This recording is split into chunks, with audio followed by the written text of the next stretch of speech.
Hey buddy, Larcenies here, and welcome back to another Paragon breakdown. Let's begin on the next character.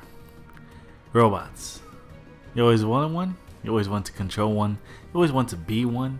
Well, today, you're going to be interested on today's breakdown.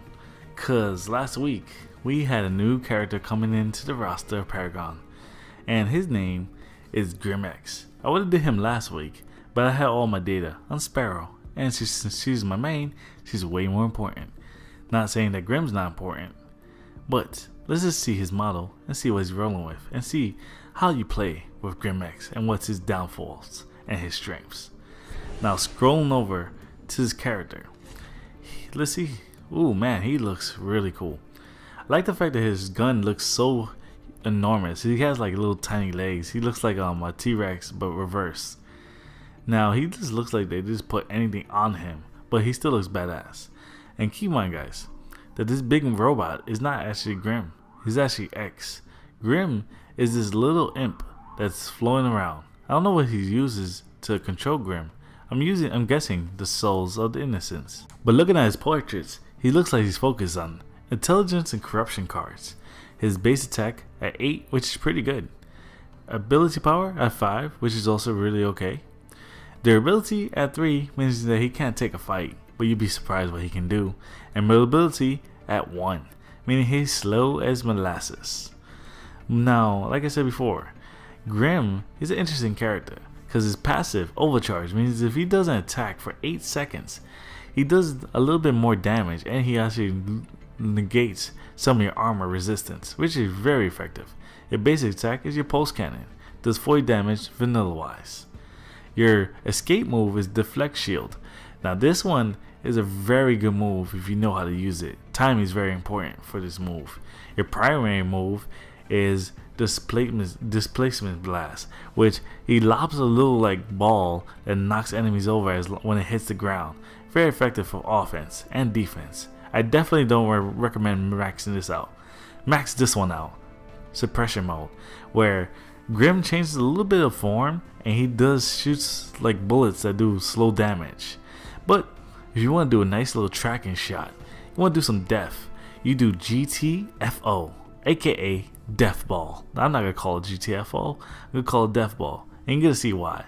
Because this sucker tracks you and it kills you. But when you put cards on Grim, you want to focus on intelligence and corruption cards. If you don't have good corruption cards, you can use intelligence. I have mostly good corruption cards, so I use that. You want to focus on cards with critical chance, energy damage, and if you want, some energy penetration or even some attack speed. Because trust me, Grim is all about those shots, and he needs to be accurate with him. And you're going to see why. Your first deck is Ranger, focusing on your attack speed and critical damage, and a little bit on extra damage and some health. Now your other one's basically energy damage and crit chance with slightly less health and no attack speed. But I'm gonna pick my paper cannon build because it's more fun.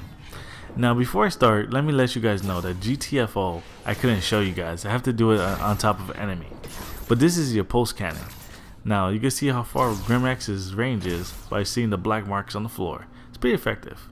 Now this is your displacement blast. It changes your crosshair. And when you lob the little ball, wherever it hits, it's gonna knock the enemy over. So you can push them into like laser beams or push them away. You can use it to run, or you can use it to fight. It's very effective. Now this is your suppression mode. Notice how Grim changes a little bit. It grows a little bit like a transformer.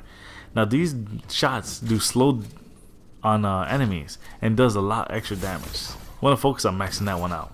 Now do you see the difference? Now like I said before, this is your shield. It didn't look like much, but trust me, if you time it right, you can actually block enemies' ultras. Trust me, I've seen it done. This is GTFO, and let's see how it does. Let's see how he does in the fight. Now, your first move you're gonna max out is suppression mode. Trust me, when you hit enemies and when you max out Grim.Exe, suppression mode is gonna do a lot of damage, and that slow is gonna be really helpful because Grim.Exe is very slow. So you slowing down the enemies, you can catch them. Now when you use the displacement blast, you use this as offense and defense. You can use it to run away. You can use them to push them into laser beams. You can use it to just destroy enemies' health bars. It's your choice. Now GTFO or Death Ball is super effective, as when it locks onto your enemies, they really can't escape it unless it hits a wall, which rarely happens. I'm talking about even a ninja who can go invisible can't escape the deadly force of Death Ball.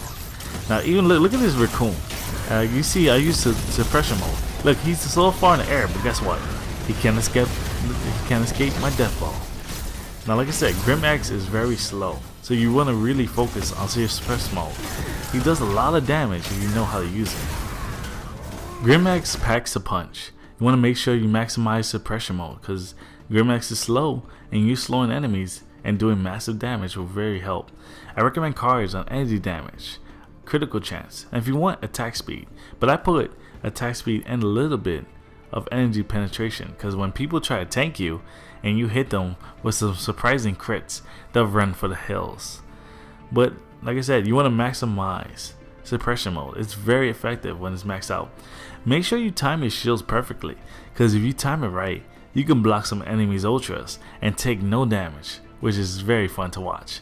GTFO really speaks for itself, because it tracks them and it kills them, so you don't have to worry about that one. And Displacement Blast, as good as it is, you're really not going to use it for offense, more defensively. You can push enemies away, or you can push them into laser beams, or you can push them into something deadly. But as I said, I recommend highly that you do suppression mode. But as we grab the WD-40, that means the breakdown's over. I really hope you guys enjoyed what you see. If you did, hit that like button. Subscribe to see more Paragon breakdowns and Paragon Wars. Share this with your friends if you think that will be interested in Grim.Exe or just the character in general. And don't forget to comment below just in case I forget anything important. But this is me and Grim.Exe, and we'll see you guys next time.